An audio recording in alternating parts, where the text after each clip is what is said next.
क्योंकि पृथ्वी वायुमंडल में ही आकर एक कोने में रुक गई। तो थोड़ा सा हम देखते हैं कि वायुमंडल है क्या। पृथ्वी पर चारों तरफ फैले हुए गैसीय आवरण, चारों तरफ गैस है, चारों तरफ हवाई हवा है, इसी को हम वायुमंडल कहते हैं। यानी वायु से घिरा हुआ है। इस परत को अब हम कितने परतों में बांटेंगे, वायुमंडल को कितने परतों में बांटे हैं, उसके लिए हमने डायग्राम बना लिया है। थोड़ा सा नजर इधर करने का है। सबसे पहला इसको हमने वायुमंडल को 5 परतों में बांटा है। वायुमंडल को 5 परतों में हमने बांट दिया है। पहला परत है क्षोभ मंडल, जिसमें हम लोग रहते हैं, जिसमें हम लोग का जीवन है, यापन है। ये है क्षोभ मंडल। इसकी ऊंचाई धरातल से 8 किलोमीटर है, लेकिन विषुवत रेखा से मापी जाए तो 18 किलोमीटर। दोनों लिख दिए हैं, 8 किलोमीटर और 18 किलोमीटर।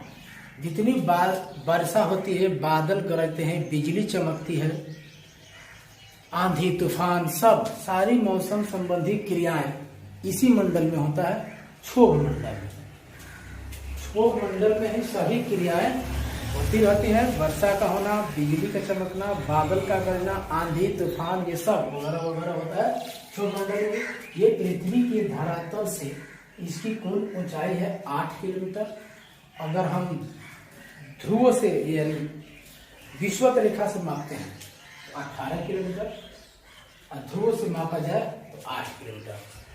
ध्रुव से अगर हम मापते हैं तो क्षोभ मंडल की ऊंचाई 8 किलोमीटर है, और विषुवत रेखा से मापते हैं तो 18 किलोमीटर।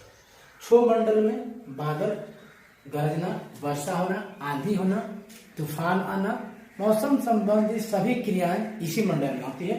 इसको हम क्षोभ मंडल, जिसमें हम लोग रहते हैं। इससे थोड़ा सा ऊपर चलते हैं, 18 से लेकर 32 किलोमीटर, 32 किलोमीटर तक की ऊंचाई को हम समताप मंडल में बांटे हैं। दूसरा परत समताप मंडल। समताप मंडल एकदम साफ क्लीन है, इसमें किसी भी प्रकार की कोई पर्यावरण संबंधी घटनाएं नहीं घटती, न बादल गरजता है, न बिजली चमकता है, न आंधी आता है, कुछ नहीं, एकदम साफ रहता है। इसलिए ये मंडल जेट यान उड़ाने के लिए यानी प्लेन उड़ाने के लिए अनुकूल माना गया है। सभी प्लेन इसी मंडल में उड़ाए जाते हैं, सभी प्लेन इसी मंडल में उड़ाया जाता है, समताप मंडल में। अब लोग अच्छा से डायग्राम बना लेना अपने कॉपी पे, या पूछ करके देख लेना, बार बार पढ़ते रहना, वीडियो को देखना, लाइक करना, शेयर भी करना, सब्सक्राइब भी करना। अगले वीडियो में इससे भी अच्छे हम नॉलेज को, बातों को डालेंगे। ये है दूसरा मंडल, समताप मंडल। समताप मंडल की ऊंचाई 18 किलोमीटर से लेकर 32 किलोमीटर तक की ऊंचाई है।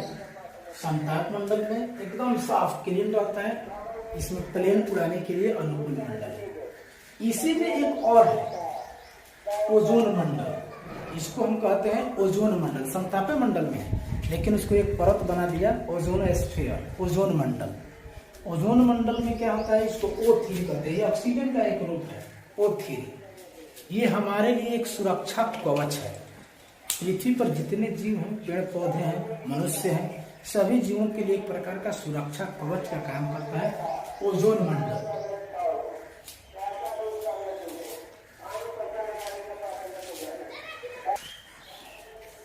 ओजोन मंडल में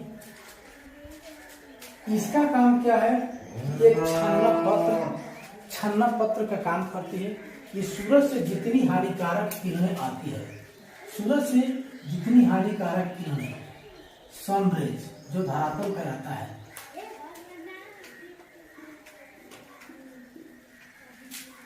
ये क्या करते हैं कि अल्ट्रा वायलेट, जिसको पराबैंगनी कहते हैं, किरणें, खतरनाक किरणें, पराबैंगनी किरणें, ये अल्ट्रा वायलेट रे को पृथ्वी पर आने से रोकती है, इसको उधरे लौटा देती है। पराबैंगनी किरणें ऐसे लौट जाती है, आती है लौट जाती है, आती है लौट जाती है, लौटा देता है।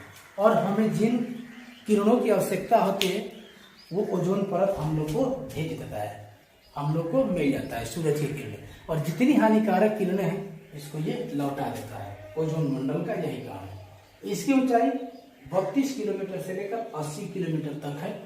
ये छानना पथ एक प्रकार की हमारी सुरक्षा कवच है। लेकिन आज हम इंसानों ने क्या किए हैं, अपनी सुविधा के लिए इसमें हमने क्या किया, इस परत का क्षय कर दिया। इस परत का हमने क्षय कर दिया, होल हो गया है, क्षय हो गया है, कहीं कहीं फट गया है, कट गया है, होल हो गया है। क्यों?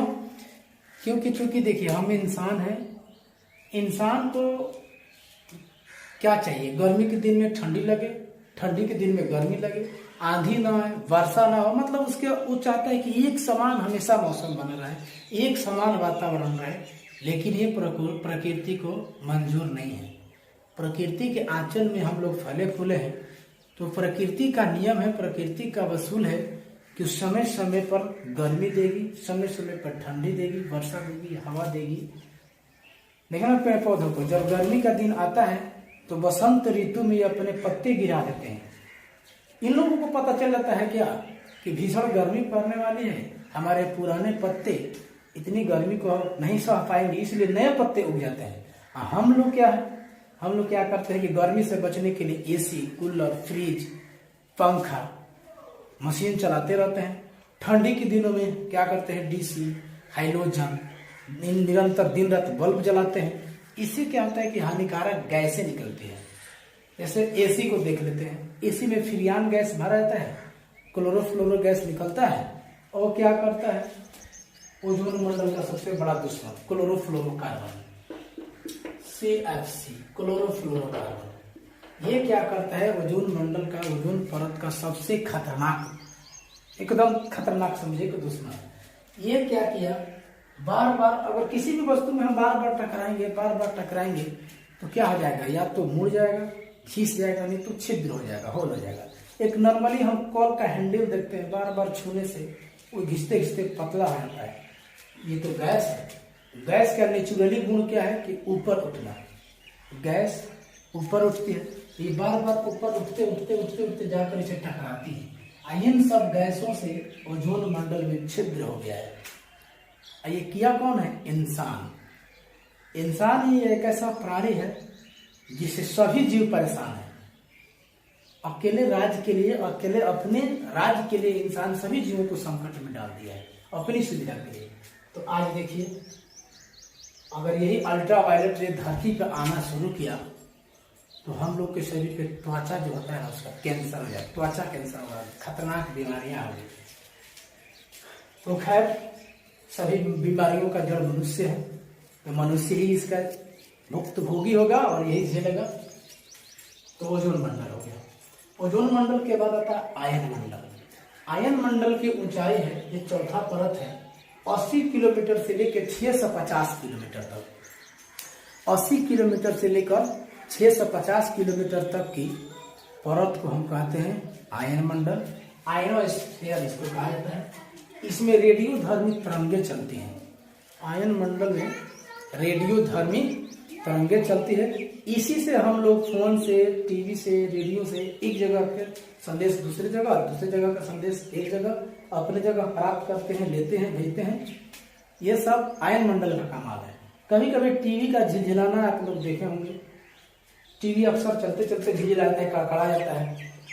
तो इसका मतलब क्या होता है कि ओजोन आयन मंडल में कुछ गड़बड़ी हो गई है, इसीलिए वो ऐसे हो रहा है। तो आयन मंडल ऐसा एक मंडल है जिसके माध्यम से हमारा सारा संचार चलता है, सारा कम्युनिकेशन चलता है। फोन से बात करना, वीडियो कॉल बात करना, टीवी देखना, रेडियो बजाना, ये सभी क्रियाएं आयन मंडल से होती है। आयन मंडल से ही रेडियोधर्मी तरंगे चलती है, जिससे हम लोग खबर एक जगह से दूसरे जगह पहुंचाते हैं और दूसरी जगह से अपनी जगह पाते हैं। तो 650 किलोमीटर के बाद बहिर्मंडल। अब इसके ऊपर कुछ नहीं है, बहिर्मंडल है। इसी में हम लोग कृत्रिम उपग्रह बैठाते हैं। बहिर्मंडल में ही हम लोग कृत्रिम उपग्रह बैठाते हैं। इसकी ऊंचाई 650 से लेकर ऊपर तक है। अब उसकी ऊंचाई काफी है, मापा नहीं जा सकता। तो हम लोगों ने वायुमंडल को 5 परतों में बांट लिया। पहला क्षोभ मंडल, ध्रुव से 8 किलोमीटर इसकी ऊंचाई, विषुवत रेखा से 18 किलोमीटर।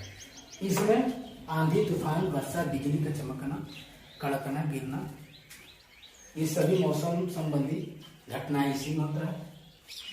इसके बाद से 18 से 32 किलोमीटर समताप मंडल, इसमें जेट विमान जो प्लेन उड़ता है इसी मंडल में उड़ता है, एकदम साफ क्लीन रहता है, इसमें किसी प्रकार का बादल वगैरह, आंधी तूफान, धूमकण, पक्षी उक्षी नहीं उड़ता है, एकदम साफ। इसके बाद से आता है ओजोन मंडल। ओजोन मंडल को जानते, सुरक्षा कवच है, सूरज से आने वाली हानिकारक किरणों को रोक कर लौटाता है और जो हमें उपयोगी किरणें हैं उसको पहुंचाता है। उसके बाद से 80 से 650 किलोमीटर देखते हैं तो आयन मंडल। आयन मंडल में रेडियो धर्मी तरंगें चलती हैं, रेडियो तरंगें, उनका पिंड उसी में टूटता है, गिरता है, और जब उनका पिंड धरातल पर आता है तो वायुमंडल में आने से इतना ना घर्षण उसमें होता है, इतना ना घर्षण होता है, उधर जलकर खत्म हो जाता है। अगर बड़ी बड़ी उल्काएं अगर धरातल पर गिर जाए तो हम लोग उसी में दब जाएंगे, तो ऐसी बात नहीं है, ये उधर जलकर खत्म होता है। उसके बाद से आता है वायुमंडल।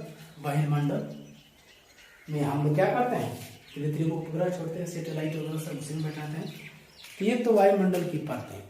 अब जरा देखेंगे कि वायुमंडल में गैस जो है, किन किन गैसों की कितनी मात्रा है वो थोड़ा देखते हैं। तो सबसे पहले अगर देखें, सबसे अधिक गैस है वो है नाइट्रोजन गैस। वायुमंडल में सर्वाधिक मात्रा में पाई जाने वाली गैस नाइट्रोजन गैस 78.03% है। 78.03% है नाइट्रोजन गैस की मात्रा।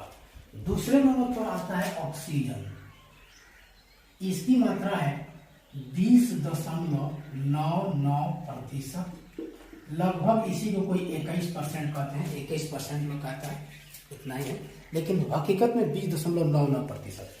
उसकी वजह से आर्गन गैस, आर्गन गैस की मात्रा है 0.93%। आर्गन गैस की मात्रा है 0.93%। उसके बाद से आता है CO2 कार्बन डाइऑक्साइड गैस 0.03%। 0.03%। उसके बाद से थोड़ा सा देखते हैं हाइड्रोजन गैस, इसका मात्रा कितना है 0.01%। और अन्य गैसों की मात्रा भी 0.01% है। टोटल को हम जोड़कर देखना, ये 100% हो गई, 100% हो गई। अन्य गैसें 0.01% है। नाइट्रोजन सर्वाधिक मात्रा में है।